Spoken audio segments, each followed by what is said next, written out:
everybody, welcome back. So we are continuing our preseason maintenance on this 2015 Polaris Axis 800 switchback. And last video, what we did is we took care of the fuel sock in the tank. We went ahead and replaced that. And what we're doing now is we are actually taking care of the secondary.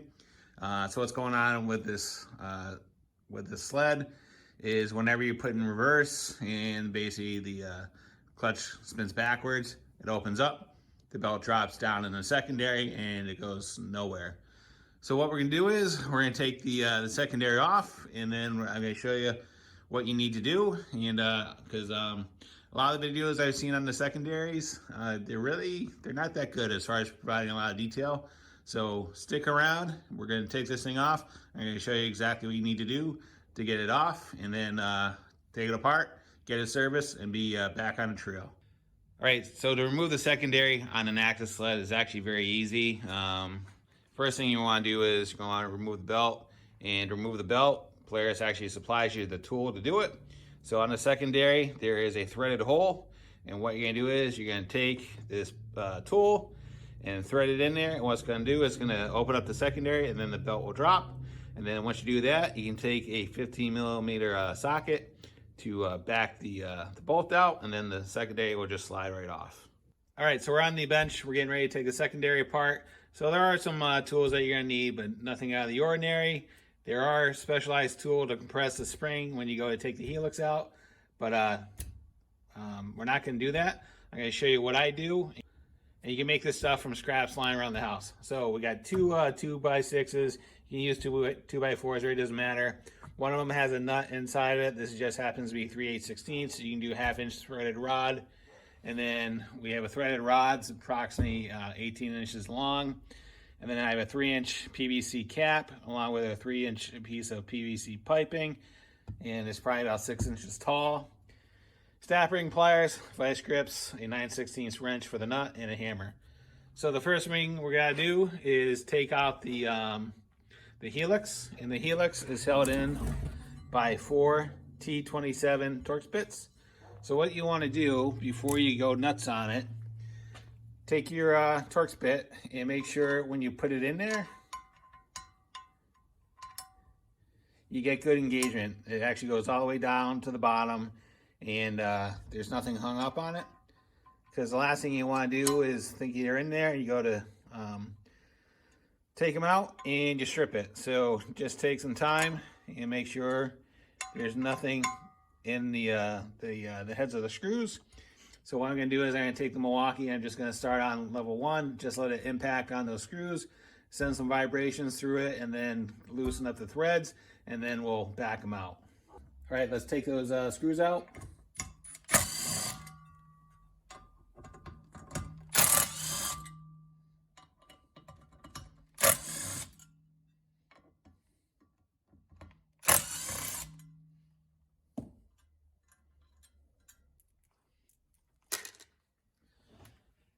The next thing we gotta do to take the helix out, the helix is in there pretty tight. You don't wanna pry up against it or anything like that. All you really need to do is take the secondary, and all you're gonna do is you're just gonna drop it against the boards, and then what should happen is it's gonna fall out on its own. So all we're gonna do is just gonna take the secondary, and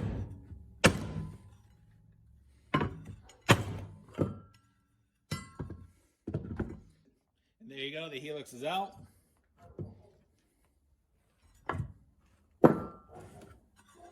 All right, so what we have to do next is we have to remove the SIR clip that's on the roller assembly, which is right there.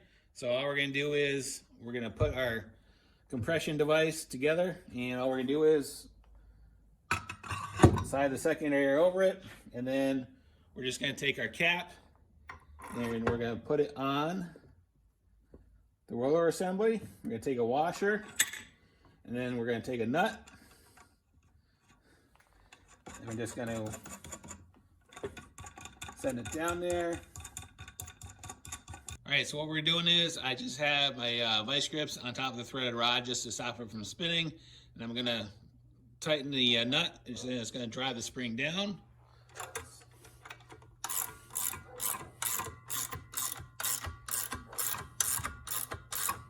So we're at the point where the spring is compressed. Now what we're gonna do is we're gonna take our 45-degree snap ring pliers and we're gonna go in there.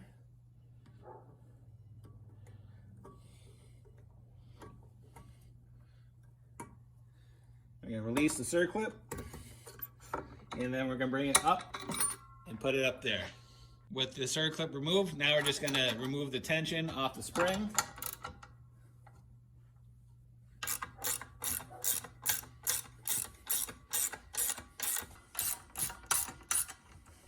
Now you can remove the circlip, the roller assembly, and there's a Delrin washer in that.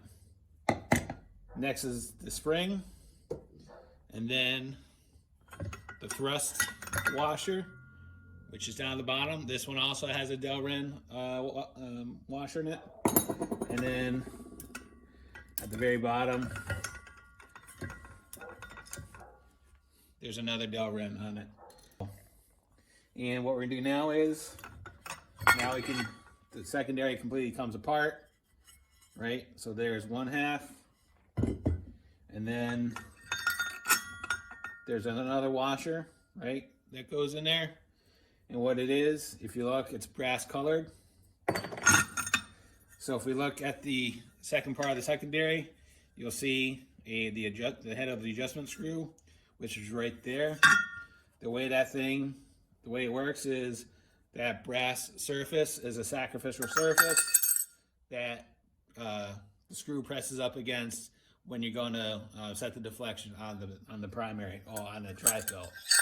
So there you go. That's all you need to do to take the secondary apart. All right, so now we're at the point of cleaning everything and making sure everything is all set to go.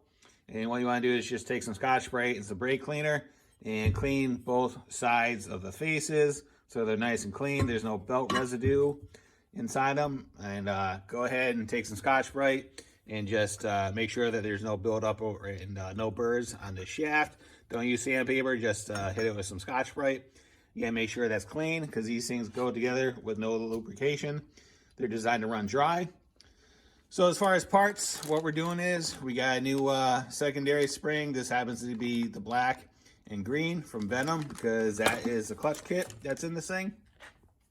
We also have new rollers for the roller assembly. Those are just standard team secondary rollers. And those are just held on by a little E-clip. So we're gonna pop those off and put new rollers on it.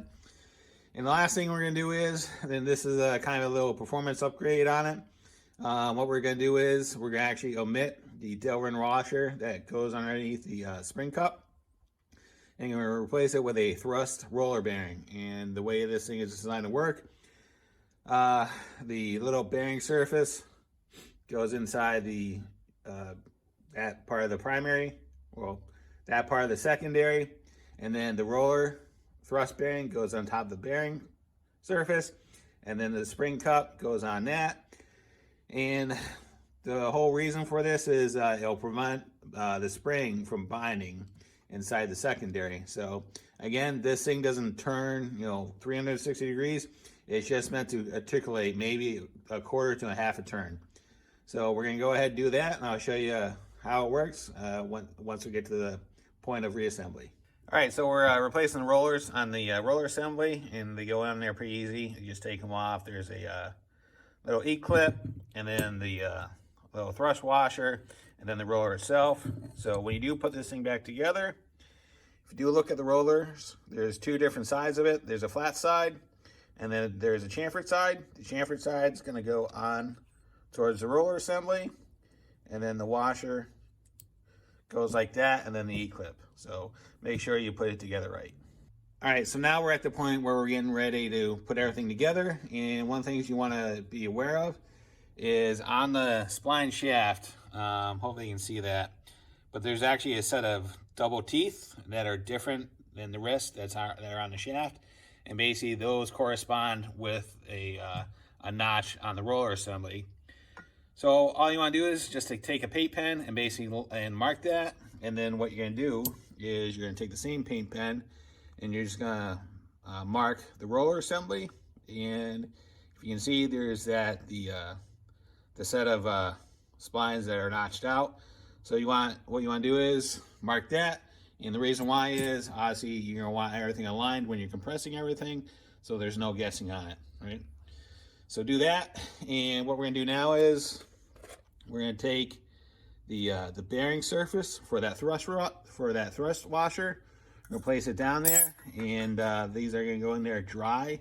There's no need for any lubrication on them, and but you do want to make sure it's clean.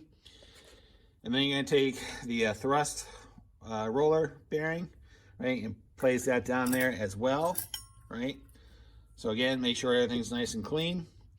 The next thing you want to do is take your spring cup, and what you want to do is make sure that there's no burrs or anything weird going on with the bottom side of that. So all you got to do is just take some sandpaper, hit it up real quick, and again, clean it, make sure that there's no junk on it.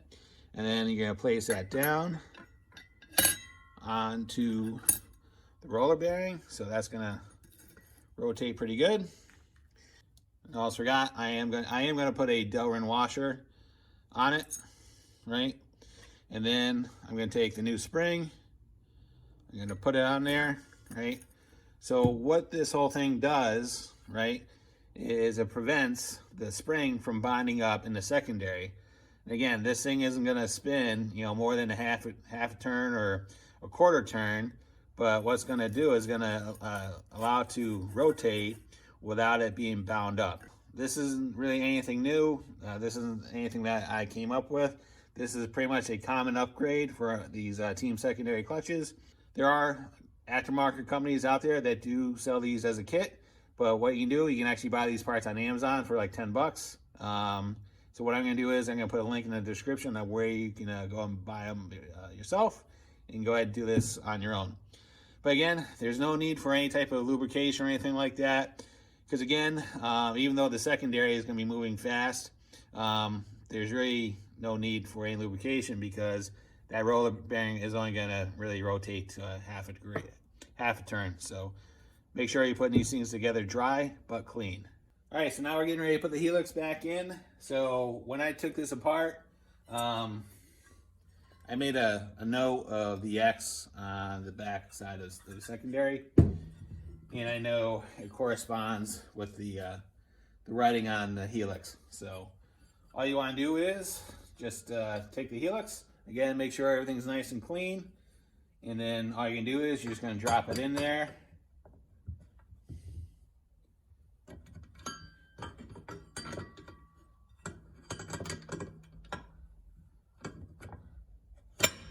Okay, so a little tip for you, if you're finding that it's difficult to get the helix driven all the way down, that's normal, especially if you're putting in a new spring.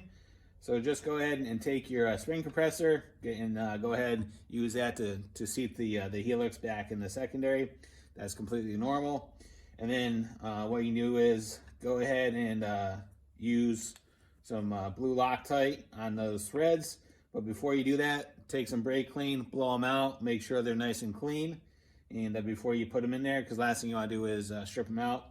And definitely don't use the screws to dry the helix down, because you'll definitely strip it out.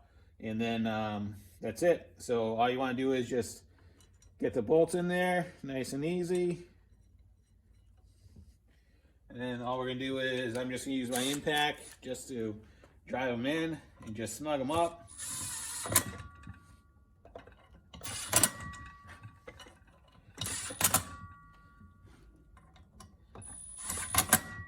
Okay, and then we'll move the compression tool.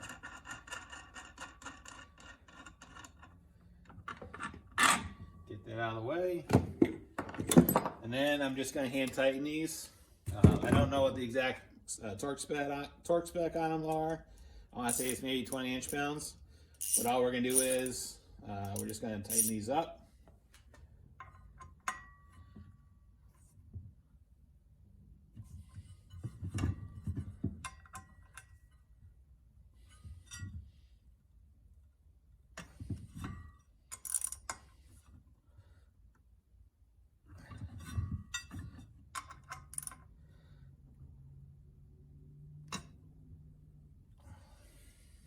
So there you go. Rebuilding the secondary isn't that big of a job. Basic hand tools, and you can do it. All right, if there's any thoughts, questions, concerns, whatever it may be, go ahead and leave them in the comments box. I'll get back to you as soon as I can. And as always, thanks for watching and have a great day. See ya.